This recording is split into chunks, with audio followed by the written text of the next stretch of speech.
This is the Kospet Tank M3 Ultra smartwatch, a rugged timepiece that features an always-on Amoled display designed to seamlessly transition from city streets to rugged terrains without worrying about battery life. In this video, I'll go over what I like and dislike about the watch, the user interface experience, how the battery holds up, and if it's worth buying.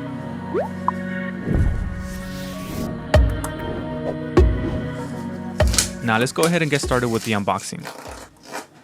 Inside the box you will get the smartwatch, and right underneath it a small box that has the charger, and the cool thing is that it comes with a tempered glass, something that I believe more companies should start doing again, not just for smartwatches, but also for smartphones. And you will also get the 22mm watch band and the user manual.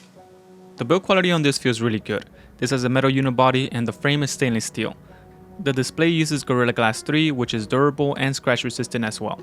To further back up the watch ruggedness claim, this has a military grade certification backing it up, meaning that it underwent some heavy testing and passed.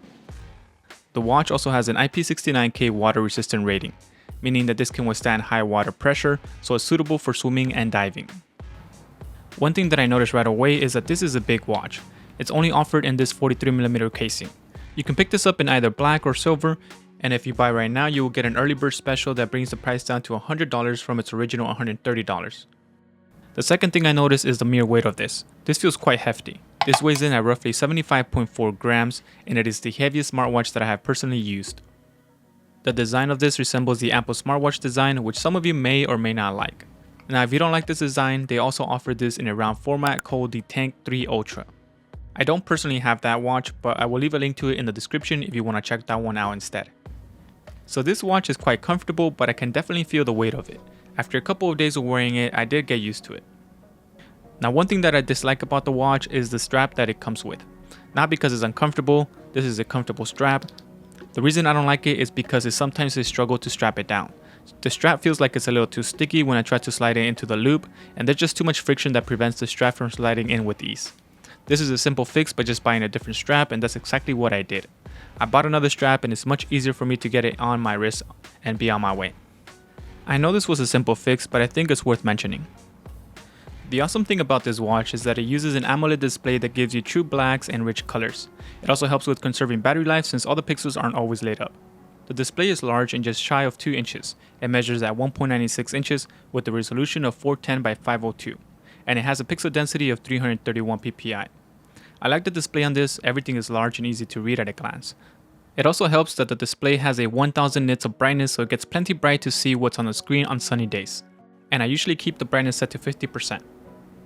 The text and numbers look sharp throughout every watch face and menu. There are a couple of preloaded watch faces on the watch itself, but you can also download more by going to the app. From here you can select a couple of different watch faces for the always on screen, and you have 20 different options to select from. As for the watch faces, there are a ton of different ones to choose from, and they are nicely categorized. You can select up to 4 watch faces to be synced with your watch so that you can quickly switch between those watch faces right on the watch. It would have been great if they also allowed us to overwrite the ones that are already pre-installed on the watch. Instead of a rotating crown, it has 4 physical buttons that helps you navigate through the interface, and there's engraving on each button to let you know what it does. The top left button lets you scroll upwards, like when you're in the menu or in the app drawer, and the bottom left one lets you scroll down. The top right one lets you start and stop certain actions like on the timer or stopwatch, while the bottom right button lets you go back or restart the stopwatch. I really like having these physical buttons because they are very functional when your hands are wet or when you want to start a task quickly. Each button also initiates a certain action. The top right one opens and closes the app drawer, the top left one drops down the quick settings, and the lower left one opens up the quick menu where you can access your fitness, music, timer, and alarm. The bottom right button is a customizable button that you can configure to launch a specific app or do a certain action. I wish that all the buttons were customizable, that would have made this watch even better.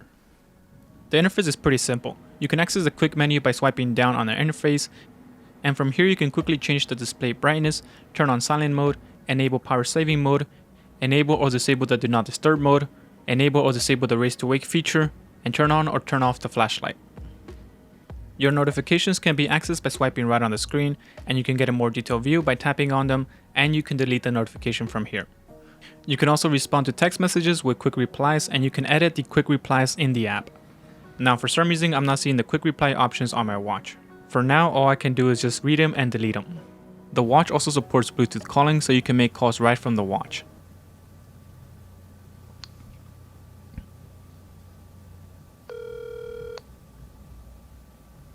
Hello, please state your name after after the tone, and Google Voice will try to connect you.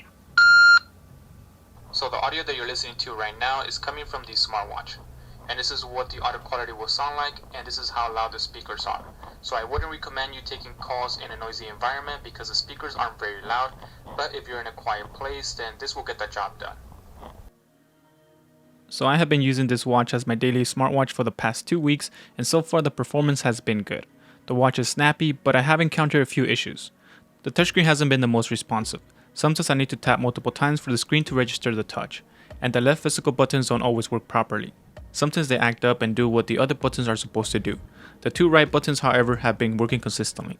I believe that the 2 left buttons don't work as intended because each one has 2 different functions of scrolling up and down and also launching certain tasks, so this needs some optimization. I also ran into an issue with the music player. It doesn't play my music and there's about a second delay when adjusting the volume. Kospet has been made aware of these bugs and is looking into sending out a fix right away. Now, for some peace of mind, Kospet offers quality insurance by giving you a 2-year warranty, and if you bought the watch from the website, you can file for a replacement if you run into some issues with the watch. But besides those issues, the watch has been functioning good. There are over 170 sport activities to choose from, and the automatic workout detection when walking has been working really well. I like that you get a nice detailed analysis on your health and fitness right from the watch, and you can also get a more detailed analysis on the app. From here you can see the graph of your heart rate, sleep, and blood oxygen reading. On the website it claims that it has a theoretical charging time of 1 hour and 30 minutes, but during my testing I was getting an average of 2 hours and 25 minutes to fully charge. It's great to see a 480 mAh battery on this big watch. The battery life on this has been excellent. On the website it states that this will last 2 to 3 days with the always on display enabled, and I'm actually getting 4 to 5 days with the always on display enabled. Now I do have a schedule set for the always on display to turn on at 9 AM and turn off automatically at 10 PM. And I also have the race to wake feature disabled.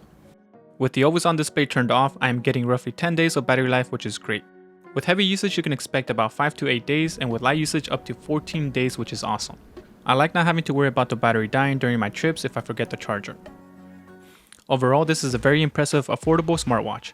It packs a lot of great features that make it stand out, but it does have a few issues that needs to get resolved with software updates to make this a solid smartwatch. If you need a watch that has a great display and offers an always-on display that can last up to 14 days on a single charge, then I would recommend you check this out. Alright, so that does it for today's video. Thank you all for watching, and don't forget to like and subscribe for more tech-related content, and I will talk to you on the next one.